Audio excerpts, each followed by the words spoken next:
subscribe on Yoruba Gallery TV to enjoy more visual concepts.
Ọjọ́ kẹjọ oṣù táwà ń bẹ̀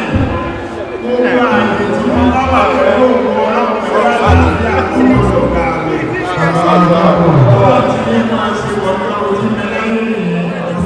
ọjọ́ dáa bí ní dáa láti èésọ́jọ́ dáa máa ń yọ èésọ́jọ́ dáa máa ń yọ nítorí pé bá a bá wọ́n ìta àti ìlò ẹ̀wù bó ṣe dáa tó alórígbàdà alólẹ́kọ̀ọ́ alórígbogbo àyè alórígbò òyìnbó Amẹ́ríkà ní London ní Germany ní Russia ní France ní Spain ní gbogbo ẹ̀ láti lọ Amsterdam gbogbo ẹ̀ pátá láti lọ káàkiri bá a ṣe ṣe tá a lọ ìbáyé náà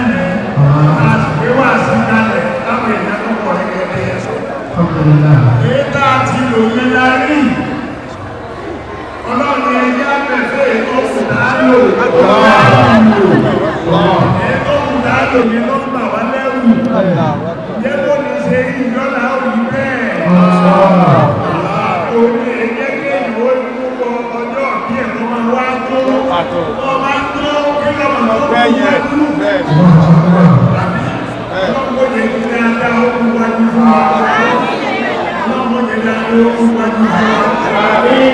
oṣù pẹ́ lọ́wọ́ gbogbo àpáta oṣù pẹ́ lọ́wọ́ gbogbo tí ní ẹgbẹ́ Yorùbá tó mẹ́rin Kano State oṣù pẹ́ lọ́wọ́ yín oṣù pẹ́ lọ́wọ́ ìjọ mi àzán ìṣẹ́sọ̀rọ̀ Nàìjíríà àkófàṣì ọlọ́pọ̀ wọn láti ní wọn